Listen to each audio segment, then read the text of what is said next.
Right now, if you or your spouse ends up needing a bed in an Ontario long-term care home, the government sends you a bill.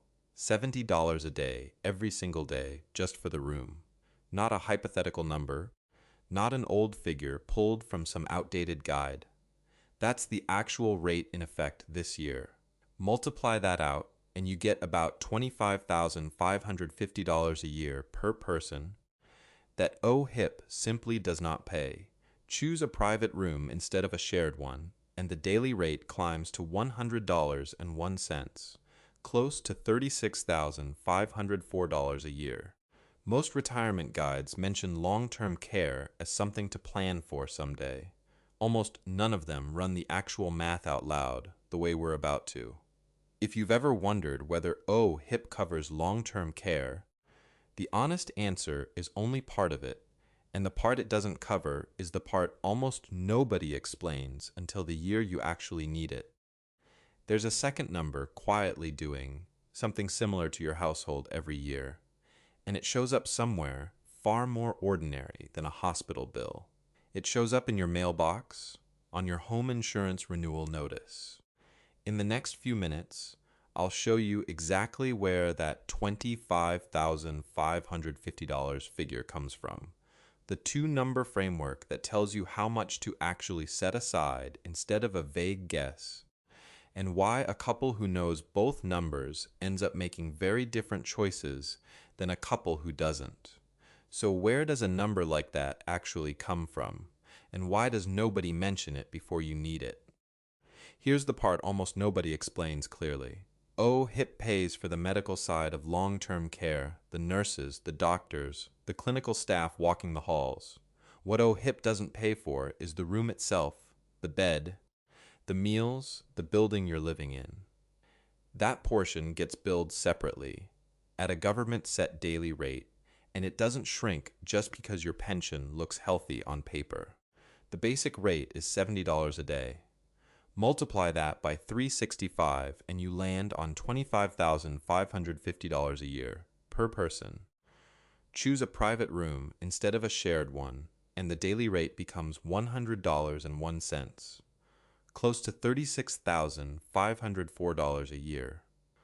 Those are this year's official numbers, not projections, not old averages carried over from a guide written 5 years ago. Most people hear the word subsidized and stop listening right there. Subsidized sounds like covered. It isn't. The government pays part of the cost of running the home. The resident pays the rest, and the rest is a fixed number with a hard deadline attached to it, the day someone actually moves in. I've watched this catch people off guard more than once. People who did everything right for decades and still didn't see this bill coming. This isn't a sign that you planned badly. The system is built so that number never shows up until the exact year you need it. Buried in a rate schedule, almost nobody reads until a health crisis forces them to go looking for it. Government communication describes this as a subsidized program, which is technically accurate and also convenient because it keeps the real dollar figure out of the conversation that actually matters. The one where you decide how much cash to set aside. Knowing this number now means you can plan for it calmly, over years, the same way you'd plan for a roof replacement. A roof at least gives you years of warning in the shingles. This number doesn't send any warning at all until the day someone needs a bed. Finding out during a health crisis usually means funding it by selling investments at a bad moment, or draining a fund that was meant for something else entirely, and that's only the healthcare side. There's a second number quietly doing the same thing to your budget every single year, and it's already sitting in your mailbox. If you'd rather know the real Canadian numbers behind retirement instead of a vague warning to build a cash reserve, that's exactly what this channel does. Hit subscribe so the next hidden number doesn't catch you by surprise either. There's a simple way to turn keep some money aside for healthcare into two actual numbers instead of a vague feeling. Call the first one the care gap number and the second one the fixed cost creep number. The care gap number starts with that $70 a day rate from a moment ago. Most planners who work with retirees suggest holding somewhere around 2 to 3 years of that cost as a dedicated bucket, not folded into a stock portfolio where a bad market year could shrink it right when you need it. 3 years of care at $25,550 a year works out to about $76,650. Diane, 61, and Gord, 63, live outside Barrie, Ontario, both semi-retired. When they ran that math, they didn't set aside $76,650 twice, once for each of them. The odds of both needing full-time care at the exact same time are low enough that they treated it as one shared bucket, sized for whichever one of them needs it first. The fixed cost creep number works differently. You don't calculate it once, you track it every year, off the renewal letter, not the original policy you signed years ago. Ontario home insurance averaged $2,235 in 2026, up 6.2% from the year before, a pace well ahead of general inflation. Diane and Gord's own renewal moved in line with that same trend when it landed in their mailbox. I used to tell people the MPAC appeal was basically free money, since filing a request for reconsideration costs nothing. I've walked that back. Officially, the great majority of those requests end in no change at all, so now I call it a free lottery ticket, not a plan. Worth filing because it costs nothing, not worth counting on. So Diane and Gord did two things. They moved $76,650 out of their growth portfolio into a laddered set of GICs and a TFSA, money earmarked only for the care gap number and nothing else. And they put a calendar reminder in for every insurance renewal instead of letting the policy auto-renew the way it had for the past decade. I remember Diane describing it later, sitting at her kitchen table with 2 insurance quotes printed out side by side, reading through the line items one at a time before she picked up the phone and switched providers. Nothing dramatic about it. Just an hour at the table that ended up mattering. A couple who names both numbers can hold a right-sized buffer and stop treating every renewal notice like an emergency. A couple who skips this step usually ends up in one of 2 places, either over hoarding cash just in case and losing years of growth, or getting blindsided twice in the same year, once by a care bill, once by an insurance increase neither one saw coming. 2 numbers sound manageable on their own. But there's a reason plans that look fine on paper tend to fall apart around year 3 or 4 of retirement, and it has nothing to do with the health care bill. To see why that cash bucket matters so much, it helps to zoom out for a second, not to dwell on the market, just to size up the runway you're actually working with. In 2008, the TSX, the main Canadian stock index, dropped 35% in a single year. That's not a footnote from ancient history. Anyone who retired right around then and started drawing income from a fully invested portfolio watched a huge chunk of it disappear in the exact window they needed it most. This isn't about predicting the next crash. It's about knowing how long today's decisions have to hold up. At the same time, a 65-year-old woman in Canada today has, on average, another 22.3 years ahead of her. A 65-year-old man has another 19.7 years. That means retirement isn't a 5-year bridge to somewhere else. For most people, it's a horizon of 2 decades or longer. For a couple, the math stretches even further, because the plan has to hold up for however long the second of the 2 of them is still around. Put those 2 numbers together, and the risk gets clearer. If a 2008 style drop lands in year 1 or 2 of a 20-year retirement, and withdrawals keep coming out of that same shrunken portfolio, the damage doesn't stay contained to that one bad year. It compounds for the rest of those 2 decades, because every dollar sold low during the crash is a dollar that never gets the chance to recover. That's exactly why the care gap number from a moment ago sits in cash and GICs instead of the market. It isn't there to grow. It's there to act as a shock absorber, so a downturn in year 2 doesn't force a bad sale that follows you for the next 18 years. So what does that actually look like for two people living through the exact same year, one with the buffer, one without? Picture two versions of the same retirement, same portfolio, same income, same starting point. In the fragility path, everything stays fully invested. No dedicated care gap bucket, no separate fixed cost creep tracking. Insurance renews automatically every year without a second look. It looks fine, right up until a downturn or a care need lands in the same window as everything else. The fragility path doesn't announce itself in year one.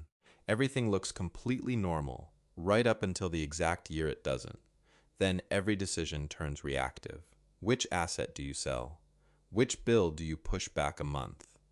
In the resilience path, the portfolio and the income look almost identical on paper. The difference is that the two-number buffer sits off to the side, held on purpose, and renewals get reviewed instead of auto-approved. The downturn still happens. The care need still happens. Nothing about resilience means bad years stop showing up. What changes is that the shock gets absorbed instead of forcing a sale nobody wanted to make. The real difference isn't about avoiding hard years. Nobody gets to skip those. It's about who still gets to choose when a hard year lands. The resilience path retiree still gets to decide whether to help a grandchild out a little this year or hold off, whether to move into semi-private care sooner or wait and see. Neither choice gets made for them by the calendar of a market crash. Optionality sounds nice as an idea. Here's what it actually looks like when something outside your control happens tomorrow. A neighbor of mine, a few doors down, needed a hip replacement a while back. Nothing unusual about the injury itself. The kind of thing that happens to a lot of people once they hit their 60s. What caught him off guard was the wait.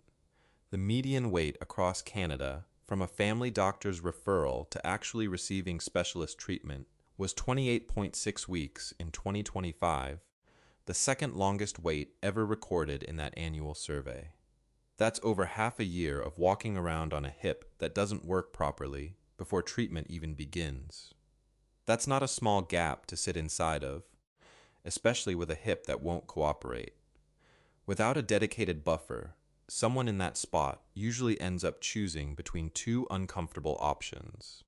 Wait it out in pain while nervously watching a fully invested portfolio for any sign of a market wobble, or panic sell investments to cover private physiotherapy and mobility aids, taking on a healthcare shock and a market timing shock at the exact same time. With the framework in place, it plays out differently. Diane and Gord's care gap bucket exists exactly for a stretch like this, covering a private assessment or extra home support during that same 28.6-week window without touching a single share of their growth investments. The wait is still real. It's still frustrating. It just stops being a financial emergency stacked on top of a medical one. None of this is about the system failing anyone personally. It's simply that when the number is already set aside, there are still choices left standing when the wait drags on. If you've lived through a wait like that, or you're in the middle of one right now, tell me your province in the comments, because wait times vary a lot depending on where in Canada you live. The math is one thing. The harder part, the part almost nobody talks about, is actually being willing to spend the money you set aside. For 30 or 40 years, the entire goal was simple. Save more, add to the account, watch the number climb. Then retirement arrives, and the goal flips completely. Spend some of it on purpose. And that switch does not flip cleanly for most people. If you feel a small jolt of panic every time you move money out of an account instead of into one, that isn't a character flaw. That's the exact same habit that got you here in the first place, just pointed in a direction it was never built for. I've sat across from that exact freeze more times than I can count. People who did everything right for 30 years, and then genuinely couldn't make themselves press withdraw. It's one of the most common things I see, and it has nothing to do with how much someone actually has. I don't know every detail of your health, your family, or how much risk feels comfortable to you. Nobody making a general video does. What I can tell you is the number, and one small shift that seems to help people get past the freeze. The shift is this: spend from the dedicated care gap and fixed cost buckets first, on purpose, for exactly the things they were built for. That way, the rest of the portfolio never has to be touched for those expenses, and withdrawing starts to feel like using a tool you built for this exact moment, instead of chipping away at a life's work. There's no checklist that fixes the freeze overnight. It usually loosens the same way it built up, one withdrawal at a time, each one proving to you that using the money doesn't erase the years it took to save it. Once that freeze eases up even a little, the last piece is just knowing which 4 numbers to actually check. Here's the checklist: 4 numbers, not a philosophy. Number 1, your real CPP number. Most people quote the maximum $1,507.65 a month at age 65.